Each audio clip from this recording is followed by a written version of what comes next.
Oi, gente! Sejam bem-vindos ao meu canal. Eu sou Valesca e nos vídeos anteriores acabei nem me apresentando direito, não é mesmo?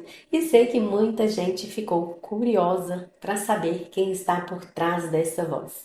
Então vamos lá. Eu sou especialista em inteligência emocional, psicoterapeuta, psicanalista, treinadora e analista comportamental. O meu foco é o desenvolvimento saudável das relações entre pais e filhos. O meu trabalho é ajudar famílias a enfrentarem os desafios emocionais e comportamentais do dia a dia, oferecendo ferramentas práticas e personalizadas que realmente funcionam. Tem uma lista enorme de informações, mas o mais importante é o que eu venho fazer aqui com vocês: compartilhar tudo o que eu aprendo, estudo e vivo, porque é isso que eu amo fazer. Se você curte esse tipo de conteúdo e quer aprender com boas leituras, já fica aqui comigo. Toda semana eu trago a leitura de livros incríveis que estamos lendo juntos no meu grupo de WhatsApp. O link estará na descrição do vídeo. Se quiser receber áudios diários, ofertas especiais que disponibilizo lá, você será muito bem-vindo. E claro, né? Se inscreve no canal, deixe seu like, comenta, compartilha com outras famílias e ativa o sininho para não perder nada.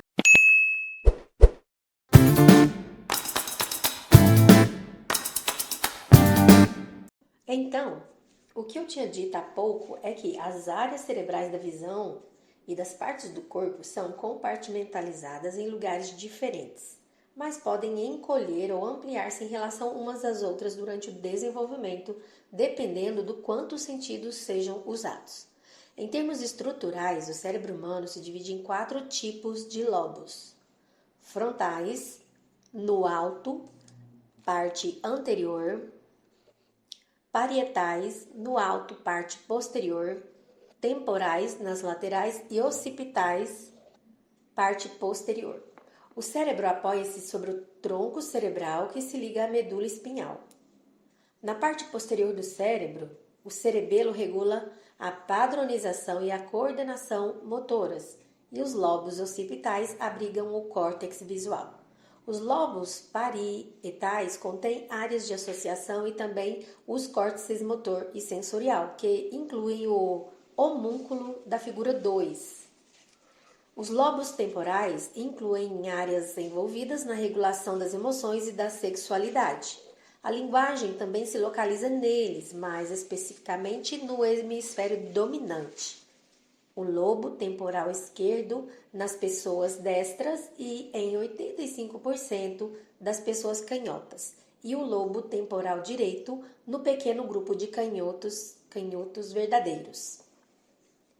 Os lobos frontais ocupam a parte mais anterior e essa área se relaciona com a função executiva, o julgamento, o discernimento e o controle dos impulsos.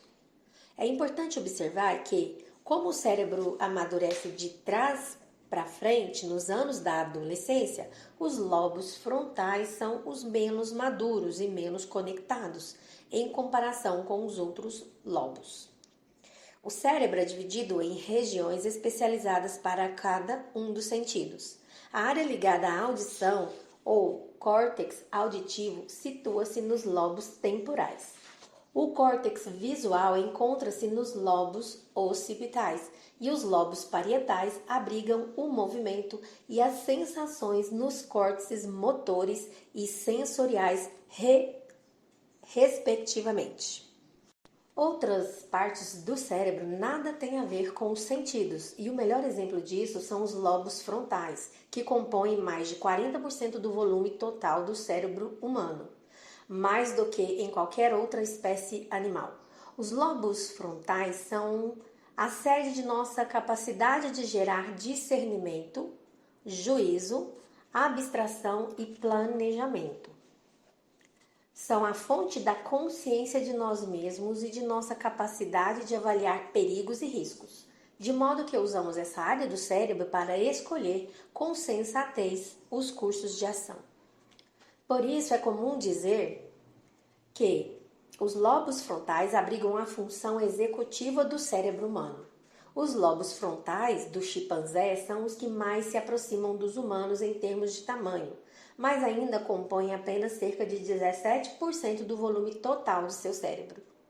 Os lobos frontais do cachorro compõem apenas 7% do seu cérebro. Em outras espécies, há estruturas cerebrais diferentes que são mais importantes. Comparados aos seres humanos, os macacos e chimpanzés têm o cerebelo muito maior, e é nele que o controle da coordenação física é aperfeiçoado. O córtex auditivo do golfinho é mais avançado que o nosso, com um alcance auditivo pelo menos 7 vezes maior que a de um jovem adulto. O cachorro tem 1 bilhão de células olfativas no cérebro, enquanto nós temos apenas mísero 2 milhões. E o tubarão tem células especiais no cérebro que o ajudam a detectar campos elétricos, não para navegar, mas para captar os sinais elétricos emitidos pelos mais ínfimos movimentos musculares de outros peixes que tentem se esconder desse predador mortífero. Nós, seres humanos, não contamos com muito mais do que nossa perspicácia e inteligência a nosso favor. Nossa vantagem está em nossa engenhosidade, a cabeça superando a força bruta.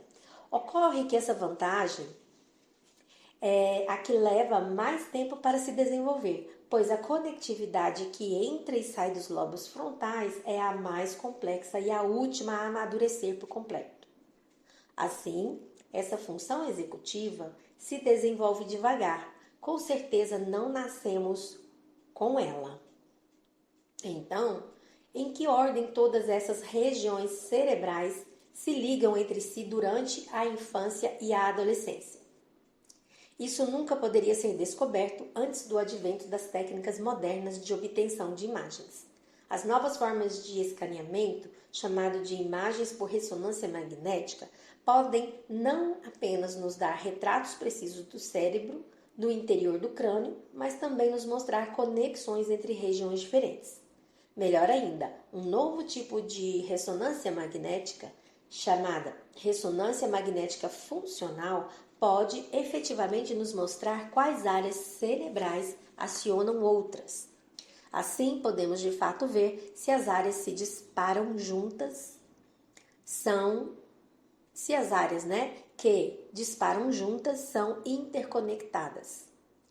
Na última década, os Institutos Nacionais de Saúde dos Estados Unidos conduziram um grande estudo para examinar de que modo as regiões cerebrais ativam umas às outras nos primeiros 21 anos de vida. O que eles descobriram foi notável. A conectividade cerebral desloca-se lentamente da parte posterior do cérebro para a anterior. Os últimos lugares a se conectarem são os lobos frontais. Na verdade, o cérebro adolescente percorreu apenas cerca de 80% do caminho para a maturidade. Esses 20% de defasagem, nos quais as conexões são as mais delicadas, são cruciais e contribuem muito para explicar por que os adolescentes se portam de maneira tão intrigante.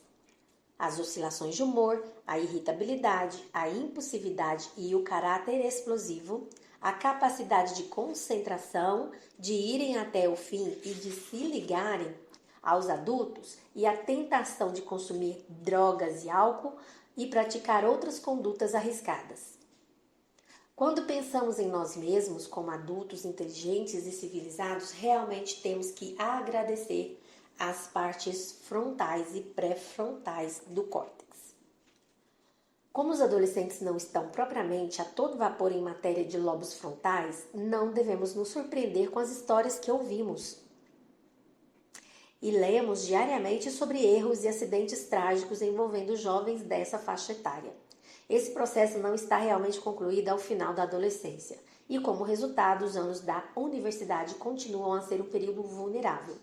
Recentemente, um amigo me contou o que aconteceu com um colega de turma de seu filho na faculdade. Dan, um ótimo garoto que raras vezes tinha causado preocupações a seus pais. Ele era popular, tinha sido um astro de hóquei no gelo no ensino médio e estudava economia na faculdade. No verão, o filho de meu amigo recebeu um telefonema da mãe de Dan. Ela lhe contou que o filho tinha se afogado na noite anterior. Havia saído com amigos, bebido e entre 3 e 4 horas da madrugada, na volta para casa, o grupo, em 8 pessoas, resolvera que queria se refrescar e decidira ir ao clube de tênis local. O clube estava fechado, é claro, mas o portão trancado não os detivera. Os 8 escalaram a cerca e pularam na piscina. Só depois de chegarem em casa foi que alguém perguntou: "Cadê o Dan?"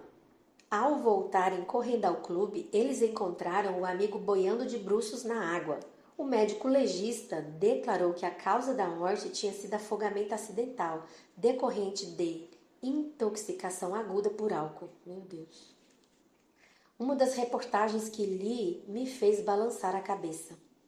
A polícia vem pedindo à garotada e aos adultos que pensem 2 vezes nos perigos potenciais antes de correrem riscos que podem se revelar fatais.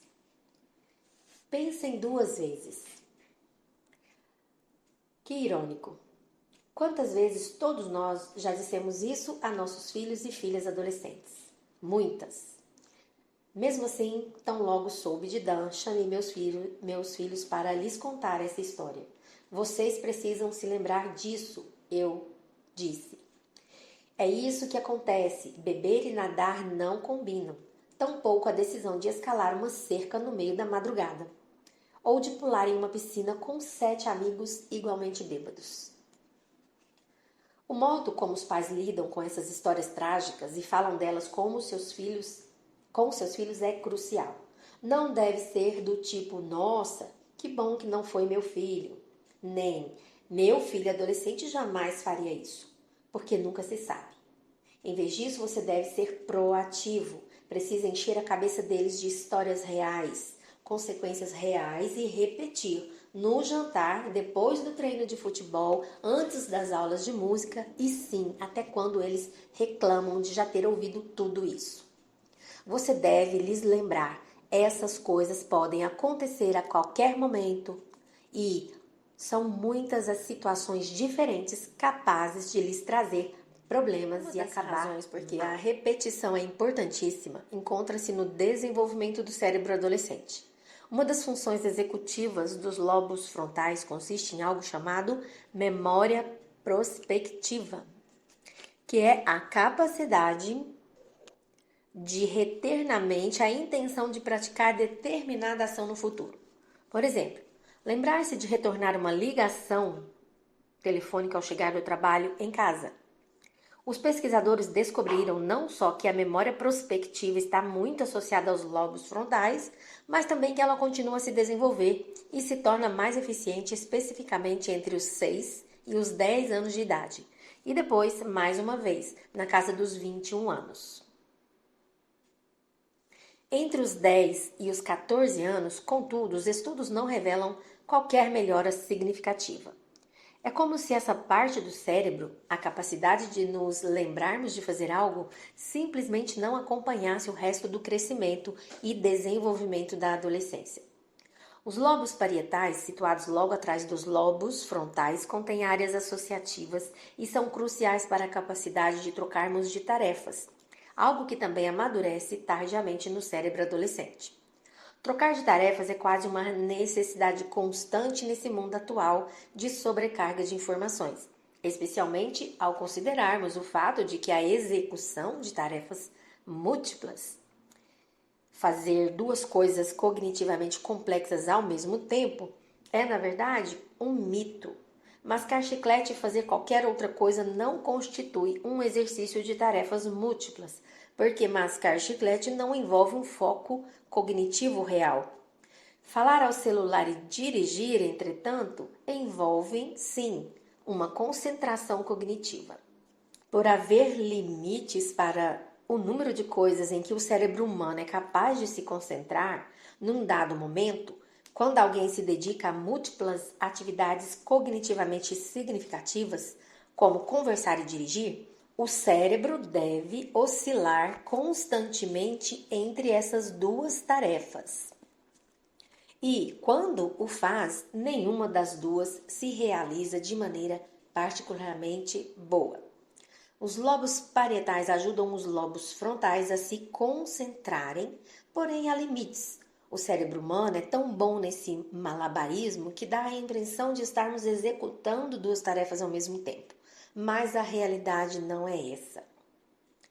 Cientistas do Karolinska Institute, uma universidade sueca de medicina, mediram esses limites em 2009, usando imagens de ressonância magnética de pessoas que praticavam tarefas múltiplas para servir de modelo do que acontece no cérebro quando tentamos fazer mais de uma coisa de cada vez. Constataram que a memória operacional do sujeito só é capaz de reter de 2 a 7 imagens diferentes de cada vez, o que significa que a concentração em mais de uma tarefa complexa é praticamente impossível. Eita, hein? A concentração se dá principalmente nos lobos parietais, que amortecem as atividades externas para permitir que o cérebro se concentre em uma coisa, depois em outra. O problema de ter lobos parietais imaturos foi ilustrado num segmento do programa Good Morning America, em maio de 2008, pelo correspondente David Kelly, da ABC TV, e sua filha adolescente, Devan. Usando uma pista preparada pela seguradora Allstate Insurance e levando o pai no banco do carona, Devan, que dirigia havia 1 ano, recebeu instruções sobre a velocidade, o uso dos freios e as curvas e foi autorizada a fazer um treino na pista. Em seguida, foi surpreendida com uma série de 3 distrações com que lidar enquanto percorria as curvas e viradas da pista. Primeiro, ela recebeu um BlackBerry e a instrução de ler o texto na tela enquanto dirigia. Bateu em diversos cones. Em seguida, 3 amigas suas foram postas do banco de trás e entabularam uma conversa animada. Devan bateu em mais cones. Por fim, ela recebeu um pacote de biscoitos e uma garrafa de água. E a simples tarefa de oferecer os biscoitos e segurar a garrafa a fez atropelar vários outros cones. A prática de tarefas múltiplas não só é um mito, como é um mito perigoso, especialmente quando se trata do cérebro adolescente. Multitarefas tornou-se uma palavra corriqueira. A pesquisa feita na Suécia sugere que existem limites. Os adolescentes e os jovens adultos orgulham-se de sua capacidade de fazer várias coisas ao mesmo tempo. Será que os adolescentes e adultos jovens de hoje levam a estampagem de um mundo de tarefas múltiplas? Talvez. Estudando a maneira como os atuais jovens adultos lidam com distrações, alguns pesquisadores da Universidade de Minnesota mostraram que a capacidade de deslocar com sucesso a atenção entre tarefas múltiplas continua a se desenvolver ao longo dos anos da adolescência. Por isso, talvez não seja surpresa saber que, dos quase 6.000 adolescentes norte-americanos que morrem todos os anos em acidentes de automóvel, 87% perdem a vida por causa de distrações ao volante. A questão de os adolescentes e jovens adultos de hoje terem ou não um conjunto especial de aptidões de aprendizagem enquanto estão distraídos foi mais formalmente testada em 2006 por pesquisadores da Universidade de Missouri. Eles pegaram 28 alunos da graduação, inclusive jovens de 18 anos, 19 anos, e lhes pediram para decorar listas de palavras e recordá-las em um momento posterior.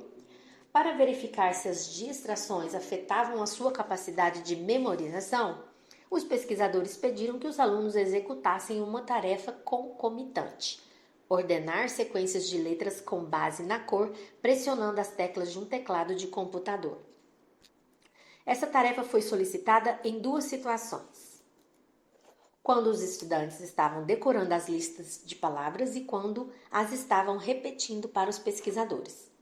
Os cientistas do Missouri descobriram que as tarefas simultâneas afetaram tanto a codificação, memorização, quanto a recuperação, que é a mesma coisa que repetição aqui para ele.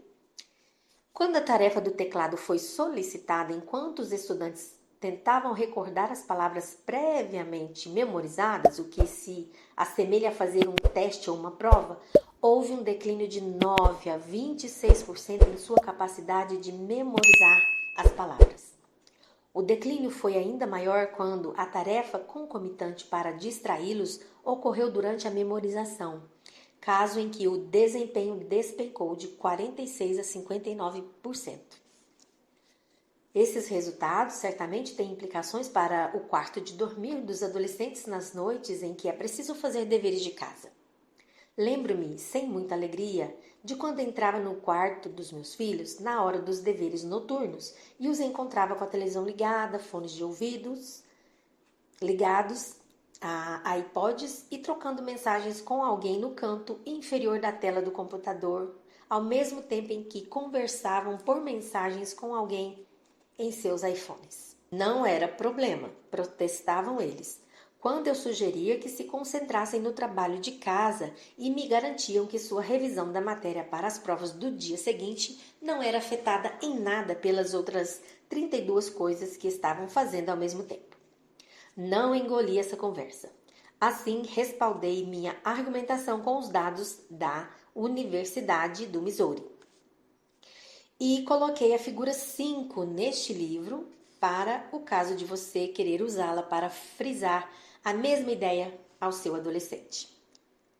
A atenção é apenas um modo de avaliarmos como funciona o cérebro.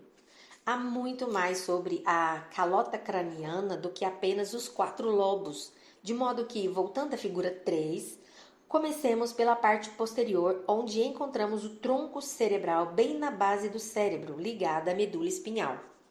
O tronco cerebral controla muitas de nossas funções biológicas mais cruciais, como a respiração, os batimentos cardíacos, a pressão sanguínea e os movimentos da bexiga e do intestino.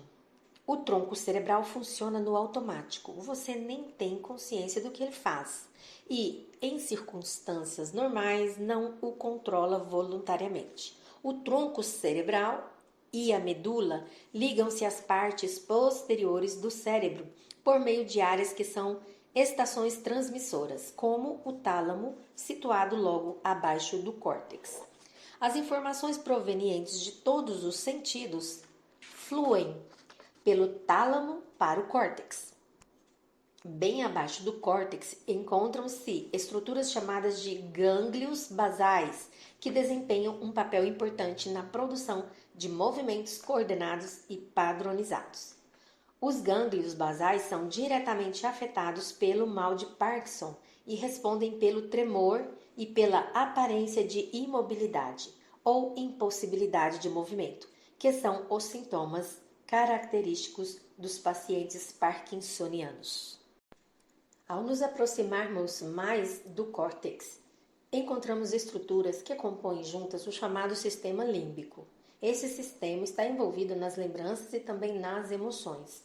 Uma parte do cérebro da qual falaremos muito neste livro é o hipocampo. Ele é uma estrutura pequena em forma de cavalo marinho, situada abaixo do lobo temporal. Na verdade, o nome hipocampo vem do vocábulo latino que significa cavalo, por causa do seu formato. O hipocampo é mesmo o burro de carga do processamento da memória. É usado para codificar e recuperar lembranças. E o que sabemos sobre nosso burro de carga da memória? Ele tem a maior densidade de sinapses excitatórias do cérebro. É uma verdadeira colmeia de atividade e é acionada a cada experiência. Como explicaremos mais adiante, o hipocampo do cérebro adolescente é relativamente sobrecarregado em comparação com o do adulto. A ligação do hipocampo com a memória foi reconhecida há cerca de 6 décadas, por meio das consequências imprevistas de uma cirurgia radical do cérebro em um paciente. Essa cirurgia foi realizada em 1953 num homem de 27 anos do estado de Connecticut, que até sua morte era conhecido apenas por suas iniciais, HM. Ele foi submetido a uma cirurgia experimental na tentativa de curá-lo de graves e frequentes ataques epiléticos. A epilepsia de HM era tão incapacitante que ele não conseguia manter nem mesmo um emprego subalterno em uma fábrica. Quando William Beecher Scoville, um cirurgião de Yale, retirou a maior parte do lobo temporal medial de HM, a área que vinha causando seus ataques, a operação pareceu ter sido um sucesso. Ao remover tecido cerebral da área das convulsões, Scoville reduziu drasticamente a frequência e a severidade dos ataques.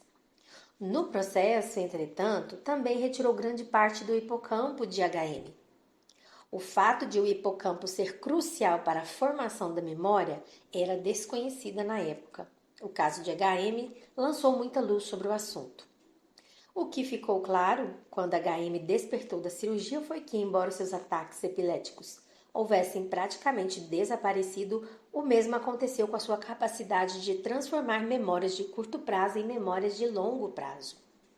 Essencialmente, HM conseguia lembrar-se do passado, tudo o que havia ocorrido antes da operação, mas pelo resto da vida não teve memória de curto prazo e não era capaz de se lembrar do que lhe acontecia, do que dizia, fazia, pensava ou sentia, ou das pessoas que encontrava, nas décadas posteriores à cirurgia. A perda sofrida por HM, como tantas vezes acontece na história da ciência, foi um benefício para as neurociências. Pela primeira vez, os pesquisadores puderam apontar uma área cerebral específica, o lobo temporal, e uma estrutura cerebral, o hipocampo, como a sede da memória humana. Ao lado do hipocampo, em outra parte do sistema límbico, sob o lobo temporal, encontra-se outra estrutura fundamental do cérebro, a amígdala, envolvida no comportamento sexual e afetivo. Ela é muito suscetível aos hormônios, como os hormônios sexuais e a adrenalina. É feito a região da raiva e, ao ser estimulada em experimentos com animais, já demonstrou produzir comportamentos semelhantes à fúria. Podemos pensar no sistema límbico como uma espécie de encruzilhada cerebral na qual as emoções e experiências se integram. Acredita-se que a amígdala imatura, ligeiramente desenfreada e muito exuberante, contribui para o temperamento explosivo dos adolescentes. Isso explica em parte a histeria com que deparam os pais quando dizem não ao que seu adolescente considera um pedido perfeitamente razoável. Juntando essa amígdala imatura com o lobo frontal frouxamente conectado do adolescente, temos a receita de um desastre em potencial.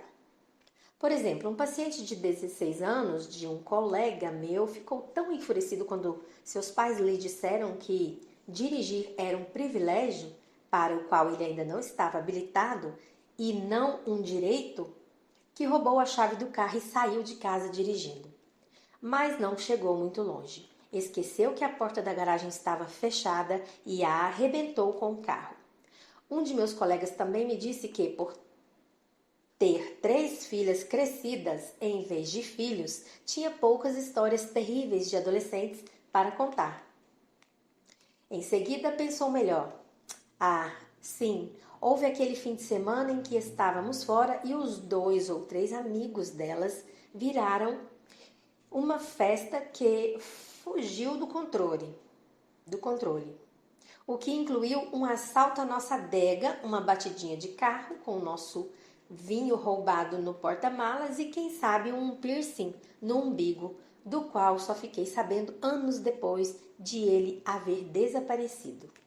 Mas tudo é bom quando acaba bem. E se você chegou até aqui, de coração, muito obrigada. Isso mostra que você se importa de verdade em oferecer o melhor para os seus filhos. E isso já é um passo gigante na jornada da educação com amor e consciência.